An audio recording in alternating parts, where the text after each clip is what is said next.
पहले चले गए, कोई संयोग मालिक ने बनाया कि वहां इसके बॉडी को खराब किया, ना तो यो भी उड़ जाता, स्वस्थ होता था ये आत्मा। तो वहां इसको चार्ज करवाया, उसके बाद इसकी स्टार्ट हुआ, मनुष्य जीवन प्राप्त हुआ। इसको तोते के जीवन को भोग कर फिर कभी आता, परमात्मा की कृपा हुई, इसके अंदर वो शक्ति आ गई, सिद्धि शक्तियां आई, और ये मनुष्य जीवन प्राप्त कर लिया इसने। पिछले जन्म असंख्यों इसके व्यर्थ जा चुके थे, ये खुद बताता है। और पिछले जन्मों में गधे की योनि को भोग रहा था, अंधा हो गया। वो कथा आपको बताइए इसकी। ऐसे असंख्यों कष्ट आप उठा चुके हो, असंख्यों बार। और ये थोड़ा सा मनुष्य जीवन आता, इस समय फूले नहीं समाते, बकवास ढीली ही नहीं पड़ती, ये इसमें पूरी नहीं होती। माचे माचे फिर सेकंड का भरोसा नहीं। यो काल रोल मार रहा आपकी। आंख खोल लो, ये कोई बालकों के डूम बाट के गीत नहीं है, या कोई नावल नहीं सुना रहा दास। आपको वो अमर वाणी सुना रहा हूं, जो परमात्मा को देखे हुए महापुरुष के मुख से उच्चरित है। अपनी किस्मत 100 बार सराहा करो, 100 कोटि कोटि धन्यवाद किया करो उस परम पिता कबीर परमेश्वर के। हे परमात्मा, आपने सारा कुछ किया, जीव नहीं कर सकता कुछ भी, सत्कर मान लियो।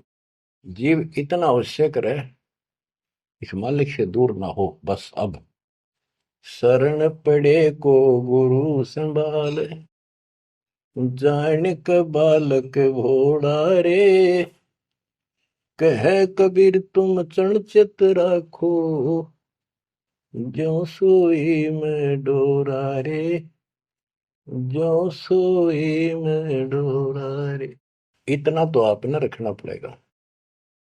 इतना नहीं रखोगे तो बात नहीं बनेगी। ऐसे चिपक जाना होगा, विज्ञान के आधार से आपको ये प्रेरणा बनेगी, वैसे नहीं बन सकती, कितनी कोशिश कर लो। यो ज्ञान आपको बांध देगा चारों तरफ से मन को। बकवाद करनी बंद करनी पड़ेगी आखिर में। और बकवाद करते रहे, हर भक्ति का नाटक भी करते रहे, ऐसी दुरुक्ति होकर मरेंगे, याद रखेंगे। मुश्किल से मानव शरीर मिला, और ये समय परमात्मा कैसे लाए हैं इस ज्ञान को बचा बचो के। धर्मदास मेरी लाख दुआई, ये मूल ज्ञान कहीं बार न जाए। बताओ, मूल ज्ञान बाहर जो पढ़ी, वो बिचली पीढ़ी हमसे करी। आपके लिए, आप ये बिचली पीढ़ी में एक हंस हो, बेटा बेटी, आपके लिए सारा कुछ मालिक ने कर रखे है। इस अनमोल ज्ञान ने, और तुम कान्ना पे घटालोगे थारे जैसा बालक और कति बेवकूफ अपनी धरती में। देखो, यो ज्ञान इतना गजब का, धीरे धीरे सुनते रहो, यो मन साइड पकड़ जाएगा, आत्मा मालिक से कति चिपक जाएगी। और जिस दिन यह चिपक गई, इसको सही समझ में आ गई, उस दिन मन का कोई बात नहीं है जो आपको डगमग कर दे। इसलिए इस ज्ञान को सुनना, रह रहकर सुनना अति आवश्यक है। इसको सुनते रहो। एक दिन में बीए एमए नहीं कर जाता बच्चा, बात वही होती है, अक्सर वही होते हैं, पर उनमें आगे बढ़ते बढ़ते ज्ञान का अंतर होता चला जाता है। तो इसी प्रकार दास एक टीचर हैं, आप स्टूडेंट हैं, ये पीरियड अटेंड जरूर करा करो।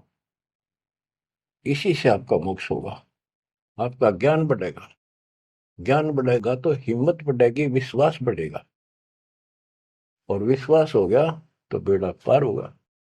अब बच्चों, आपको वो अमर वाणी सुनाऊंगा, जो परमात्मा की प्यारी आत्मा, भक्ति से परिपूर्ण पाक साफ आत्मा संत गरीबदास जी द्वारा बोली गई है, जिसने भगवान को आंखों देखा, भगवान से मिले। छोटे छोटे थे लोग, सुना करते या आपस में बतलाते थे, बुजुर्ग या माता पिता किसी को कहते, वो कहता यह बात ऐसे है, तेनों कहा करते तू के राम तो मिलकर आ रहा है, इतना तो विश्वास के साथ कह रहा है।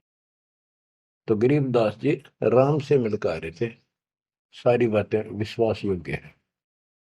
अब सुखदेव ऋषि के विषय में इस अमर ग्रंथ की वाणी, ये अमर वाणी सुनाता हूं। कथा आपको सुना रखी है, आवश्यक होगी वहां मौखिक भी सुनाऊंगा।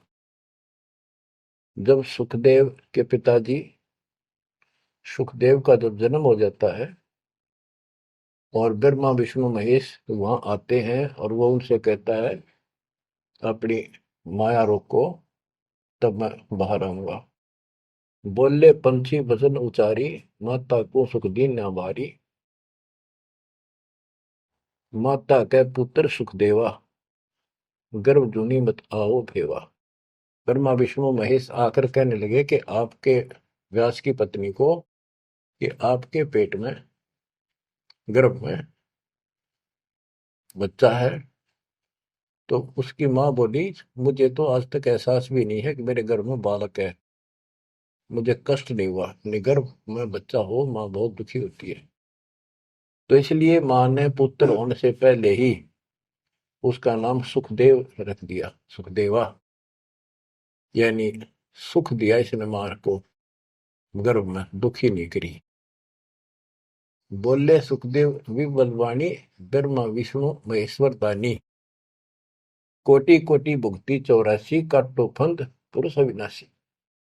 कि मैंने बहुत करोड़ करोड़ बार 84 लाख प्रकार के ये कष्ट उठा दिए, हे अविनाशी। अब ये तो ब्रह्मा विष्णु महेश को अविनाशी मान रहे थे। मेरा यू पाप काटो, मेरा फंदन काटो। तीनों देवा जब थम भी माया, गर्भ उधर से बाहर आया। जब तीनों देवताओं ने माया रोकी तब वो माँ के पेट से बाहर आया। ओल नान कसी कमर मुतंगा, चाला सुखदेव बनखंड संगा।